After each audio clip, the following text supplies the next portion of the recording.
Here, the message of the Director for Police Community Relations, Police Major General Roderick Augustus B. Alba.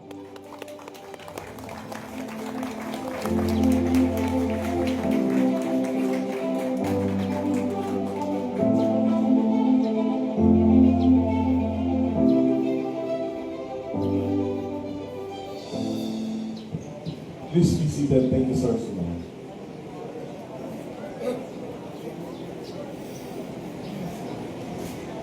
Magandang umaga po. Good morning, ladies and gentlemen. Good morning, sir. A blessed day to all. First and foremost, this is a program that was continued from the previous leadership of the PNP, from General Marvil until this present, under our new Chief PNP, the 31st Chief of the Philippine National Police, Police General Nicolas D. Torre III. Ito po actually is in line with these three core pillars. The first pillar talaga na very responsive yung program is the swift and responsive public service. So today, allow me to, of course, acknowledge everyone. I will not name everyone here because I believe everyone was properly acknowledged by our guest. So your presence indeed is already a testament of how you support the program of the PNP. Not only of the PNP, but for the entire Philippine government in addressing issues, concerns on peace and order. So again, our sincerest gratitude to each one of you for being here today. Most especially to our valued partners from the local government of Taytay for your support and participation in the launch of the PNP Community Assistance Safety and Support Network, or CASN, here in your vibrant municipality. As we have consistently affirmed, the Philippine National Police is an impartial and non-discriminatory institution. This is a principle we uphold not just in words, but in action. Actually, this area is pangatlo ba about second recipient who really, took it seriously in launching the program. We have other areas identified like Davao, Cebu, and in Region 3 in Pampanga, where we're going also to launch this program. And what's so, perhaps fortunate for us, because last May 7, when this program was launched in Binondo, Manila, it rained very hard. So we thought that hindi na pumatuloy yung program, but it was a blessing pala yung ulan, no? That we really push hard that it will be launched. No? So today's setting is very ideal. No rains, we have good sunshine and good health, to everyone. And you really appreciated the video, the intent of what could be the intent of the program. Well, firstly, the CASN is not another structure or desk that you could normally find in a regular police station. Actually, this is a network that intervenes or intermediates with the concern of Filipino foreign communities in an area. The police officers that will be deployed are dedicated to liaise or to coordinate the concerns on peace and order.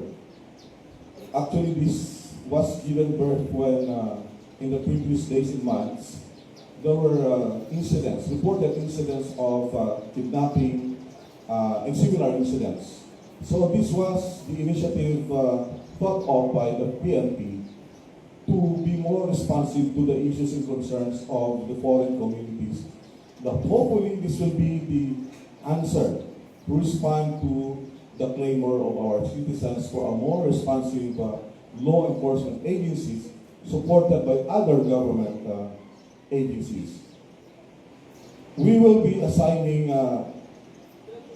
dedicated, culturally minded police officers, perhaps who knows Mandarin or other languages that could really communicate with those who are lodging their complaints or issues with the police stations. So ang gagawin po ng aming desk officer, just like what our Chief PNP is really pushing, maging mabilis, no? Mayroon kaming programa na 5-minute response. So this is another initiative of the PNP to immediately respond to the concerns of the foreign Filipino communities in our area who knows how to speak Mandarin, and with that, in other languages. And with that, our partnership, the support that we have just signed a while ago, is a testament that we are giving you full support. Perhaps we could, we could push for MOU or MOA for, say, a training for dedicated police officers who will be assigned in the CASM every 3 months or every 6 months. And this will be a continuing program. So, again, as we have consistently affirmed, this is a principle where we uphold, again, not just in words, but in action. The PNP is committed to serving and protecting every member of the community, regardless of background, culture, or nationality. The establishment of the CASN here in Taytay is both a decisive action and bold step forward in strengthening our bond with the public, including our Filipino Chinese and other Filipino foreign communities. These communities have long contributed to our social and economic growth. It is only right that we ensure they feel secure, welcome, and included. Let us be clear, we will never tolerate any form of crime in our communities, especially those that threaten the peace we have worked hard to build up and that hinder our progress as a nation. Crime and fear have no place in a society rooted in mutual respect and cooperation. And through this project, we are optimistic that the PNP, supported by other partner agencies, will not only be able to bridge gaps and build stronger relationships with multicultural communities, but also foster greater trust and collaboration. Taytay is home to diverse and thriving communities, and we aim to support their continued growth through security engagement and genuine service. To our Filipino Chinese and foreign Filipino residents, please know that the PNP stands firmly with you. And in behalf of our Chief PNP, we are committed to your inclusion, protection, and empowerment. Our presence here today and the launch of CASN serve as a clear message. Unity, service, and justice will always prevail. Once again, thank you for your continued trust and support. Let us work hand in hand to build a safer, more inclusive, and more united Philippines for all. Maraming salamat.